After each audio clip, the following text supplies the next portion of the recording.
Kisasa makambu tala policier na kachaba ne yoka policier makambo de sala est ya boye ezalaka kisasa makambo to vandi kaka to lamuki soda azosuba masuba ezosila te en plus eza na kachaba wana eza gera yo alekani gera ye wana eza gera ya bar tala sikoyo moto ya boye kisasa makambo kisasa olali olamoki kisasa makambo kisasa makambo yaya bolo babino moko kisasa makambo kisasa. C'est déplorable, ce que vous venez de suivre avec la police congolaise, c'est inadmissible. Sokoke na mboka nyonso ezali sérieux. Mboka o batu bavandaka, mboka o eza normal. Donc vous arrivez et loko ya liboso ezopeso lokumu ezali policier ozokutana na ye. Azo représenter image ya mboka na yo. Mais nous avons tendance soko ye ozomituna na za wapi. À un certain moment on se pose la question toza wapi. Toza kaka na police, toza na nini, nazo comprendre te. Nazo comprendre te oya biso police. Policier mo azo kota azo expliquer ndenge ni na okofuta mbongo ekokota na l'état te mais faut kota na poche na ye. Agent de l'ordre yemo azo prêcher des ordres. À qui faire confiance? Bato bazo tambola na nzela des ministres, des généraux na sens contraire. Nzela zabwe bato baké nzela mosusu. On se pose la question, est-ce que mboka eza dirigé Kinshasa oyo? On va parler de l'inefficacité de l'État ou l'absence de l'État. Je ne comprends rien. Motulamto sali loko ya lingi ba 207 ezotambola na ndenge nango ba généraux na ndenge na bango baza ambulance te, ils font ce qu'ils veulent.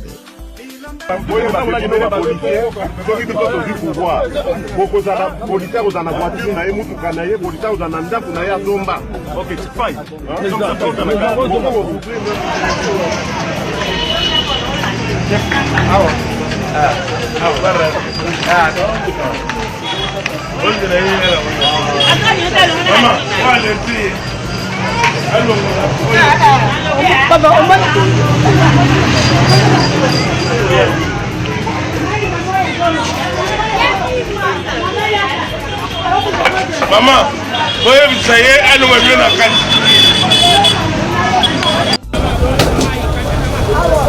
C'est une autre dimension qui vient de prendre l'opération coup de poing dans la commune de Njili. À l'aide d'un camion grue de gros tonnage, le bourgmestre de la commune de Njili a évacué ces gros conteneurs qui gênaient la circulation sur le boulevard Lumumba devant la station de la Régie des eaux à la place appelée Eucalyptus. Cette opération a été saluée par le passant qui, selon eux, ces conteneurs constituaient de poches d'insécurité et un retranchement pour le prostituer derrière la crasse qu'il cachait. Le service d'assainissement de la commune de Njili n'a épargné personne dans cette opération qui a duré plus de 10 heures. Peu après, le bourgmestre avait envoyé une lettre de mise en demeure aux occupants de tous ces conteneurs placés illégalement sur les emprises publiques de l'État. La plupart n'ont aucun document administratif, d'où la rigueur de la loi telle que prônée par le gouverneur de la ville-province Kinshasa, Daniel Bumba Lubaki. Le marché pirate situé le long du boulevard Lumumba, entre le quartier 1, 8 et 12 doivent disparaître, a insisté le bourgmestre de la commune de Njili. La commune de Njili, c'est la commune pilote des districts de la Tchango. Raison pour laquelle nous sommes en train de travailler pour redorer l'image de cette commune. Je vous rassure que nous serons sur terrain pour suivre et accompagner les dispositions que nous sommes en train de mettre aujourd'hui sur le boulevard Lumumba ainsi que dans le marché des Casses. Il faut également signaler que la volonté et la détermination du service de sécurité, notamment la police du district de la Tchango, qui s'est impliquée avec détermination dans la réussite de cette opération qui va se poursuivre dans tous les 13 quartiers que compte la commune de Njili. Voilà, merci beaucoup dans l'État congolais. Vous allez en tout cas, tu allez féliciter Bino parce que Indien parce que l'État congolais a décidé à Kobuka parcelle où vous allez vraiment la piste s'inquiéter mais pourquoi l'État congolais a autorisé et puis on a un numéro, on a un accord de construction. Mais on a décidé autrement. En tout cas, c'est un malin mingi. Biso, tout c'est plus mingi parce que la place où la place à Rotongate, Indien a dit que mon accord place Nyonso, ce qui a Monica la place en bouteille, lui, il pense qu'il a un magasin. Les ali bongoté, mboke zarana mbeko nango, avant que ça les kambu, faut que y ait solo là, na ba kolomboka, pour négocier. Donc, merci beaucoup pour les chapeaux. Dans le gouvernement, il y a Madame Judith. Pour ça, la paix est fort, dollar équitable. Pour travailler sur social. Fatime, ton marché. Antoine Félix, tu l'as ton marché. Deuxième mandat, ton marché.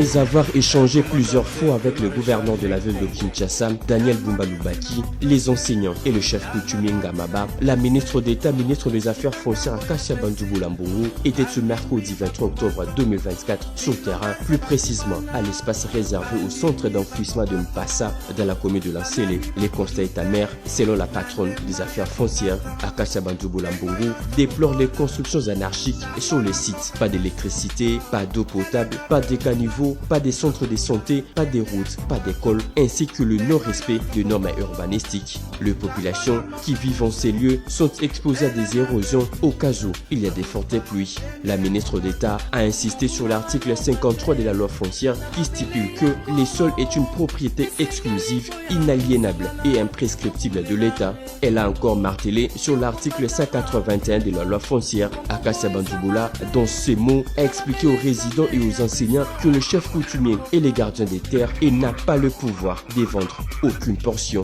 Il y a une forme d'anarchie qui règne en ces lieux, un désordre total évidemment que nous avons constaté, bien entretenu quand même par des chefs coutumiers, mais aussi par des enseignants qui ont reçu, en ce qui les concerne, quelques portions de terre de la part des chefs coutumiers. Nous avons vu qu'il y a eu quand même des constructions, des sites pirates qui ont été construits de manière anarchique, non urbanisée et qui, d'une manière ou d'une autre, impactent négativement sur la santé publique de nos populations. Et moi, mon devoir est de rappeler à tout un chacun que dans un pays, à un certain moment, il faudrait que l'ordre règne. Sinon, nous laissons notre pays à la merci du sous-développement et de l'anarchie totale dans les secteurs fonciers. La loi est claire, les terres domanialisées, telles que ici, sont une propriété exclusive de l'État. Et chacun de nous doit comprendre que la terre est une propriété de l'État et que seul l'État en a la capacité ou le pouvoir d'en disposer ou d'affecter. Nous devons également profiter de cette occasion pour rappeler aux chefs de terre, aux chefs coutumiers, qui sont des gardiens des terres et non pas vendeurs de terre. Quand vous vendez, vous n'avez plus d'espace pour la communauté locale, pour vivre, pour habiter et pour cultiver. Et donc, il faudrait que l'État puisse reprendre le contrôle de la gestion des terres telle que le stipule la loi foncière et la loi en termes d'aménagement. Il n'y a que l'État qui peut aménager et développer les secteurs fonciers. Les chefs de terre ne peuvent pas vendre des terres à 5, 10, 15 personnes et créer des conflits communautaires pour que l'État vienne en rescousse pour essayer de rafistoler. Autant que faire se peut, c'est inacceptable. Je crois que dans le secteur foncier, il faudrait que l'ordre règne et l'ordre commence par s'établir dans la vision du chef de l'État qui met l'homme congolais au centre de ses actions. Mais l'homme congolais au centre de ses actions, cela veut dire qu'il y a le bâton, mais il y a aussi la carotte. La carotte, ce sont des routes, l'alimentation ou la nourriture qui sera donnée à la population, de l'eau qui sera donnée à la population. Mais il y a de l'autre côté aussi le bâton. Le bâton, c'est remettre l'ordre dans les secteurs, particulièrement dans les secteurs fonciers. Remettre l'ordre pour que le quartier habitable soit urbanisé, qu'il y ait des routes, qu'il y ait de l'eau, qu'il y ait de l'électricité. On ne peut pas voir à chaque coin de nos terres ou de nos rues ou de nos quartiers des sites pirates où des gens construisent comme ils veulent. Il n'y a pas d'eau et quand il y a érosion, ce sont des populations qui tombent, ce sont des enfants qui meurent, des familles écrasées. Nous ne pouvons plus tolérer cela en tant qu'autorité de l'État. Nous devons mettre de l'ordre dans les secteurs fonciers. Les chefs coutumiers ne vendent pas de terre, ce sont des gardiens des traditions, des gardiens de terre. Un chef sans terre n'est pas un chef. Et donc, l'État doit remettre les choses dans l'ordre. C'est ça aussi la carotte. L'ordre doit régner parce que nul n'est au-dessus de la loi. La ministre d'État Akassia Bandouboula a aussi vérifié les documents des différents propriétaires. La vérité est que les enseignants sont encore minoritaires. Akassia Bandouboula a également déclaré que toutes ces ventes des terres faites par le chef coutumier sont à base de tous ces conflits fonciers qui pullulent les causes des tribunaux. Dans le site du centre d'enfouissement de Mpassa, c'est une forme d'anarchie qui règne, un désordre total bien entretenu par le chef coutumier Ngamaba et les enseignants. Elle persiste et signe l'intérêt de 20 millions de Quinois privilégiés. Il faut une décharge finale. Ce qui fait de ces centres d'enfouissement de Mpassa est une spoliation faite par le chef coutumier Ngamaba, les enseignants et autres. Avant une décision finale, ceci doit revenir à l'hôtel de ville de Kinshasa pour son opération d'assainissement de la capitale. Il s'est de souligner que ce site est pollué, les conditions sanitaires ne sont pas viables et entouré par les ravins. La ministre d'État, ministre des Affaires foncières, a insisté qu'on ne peut pas laisser la population habitant en ces lieux, la laisser s'exposer, cette population. Je suis allé à Kinshasa. Il y a quelque chose qui m'a beaucoup choqué, beaucoup choqué. Je suis passé devant une rue de Lingwala. À gauche, il y avait une église. Dans cette église, les gens priaient. Avec beaucoup de vergogne. Au nom de Jésus, le feu, Dieu va faire, Dieu va faire. Avec beaucoup de fervence. Beaucoup d'énergie. Et ça, c'était à gauche. Comme il y avait l'embouteillage, j'ai profité pour regarder ce qui se passe autour. Quand je tourne les yeux à droite, je vois un énorme trou, comme un cratère.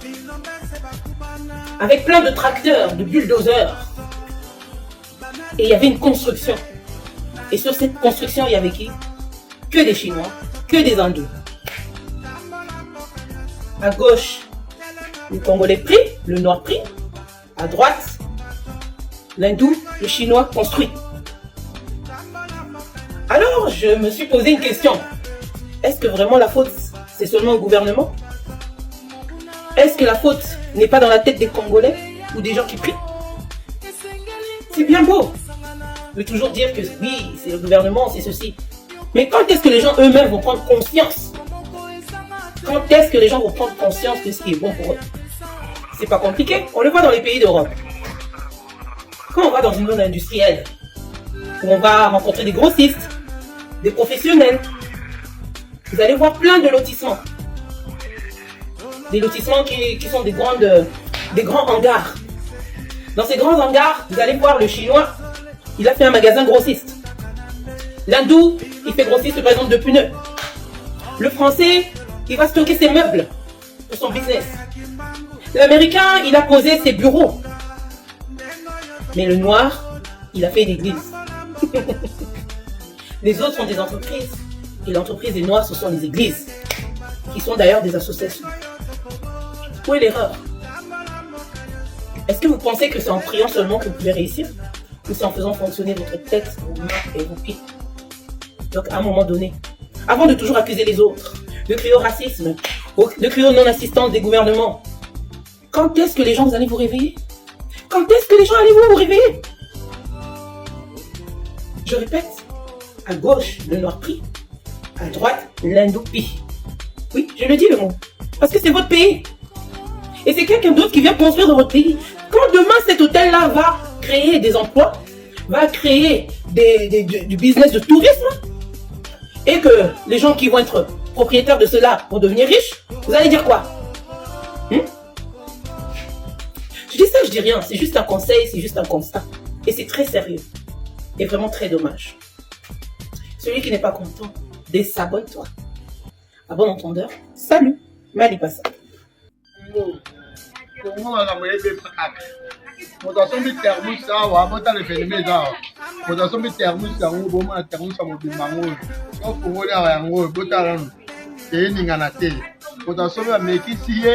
ayoki bien mais esprit moko etindeki afongola na nsima botala makambo tomonia botala termus bafongo babwaki botala termus ekoma na musu na musu mpenza boye termus donc atie boye botala boye mpenza boye o nakaye kongo tokende wa congolais bakosi motu donc moye te donc atekama mpe 25 000 motu asombaki moya tolakisi bino ye te azoyoka soni ye aseki kaka po ntango ayoki son apeti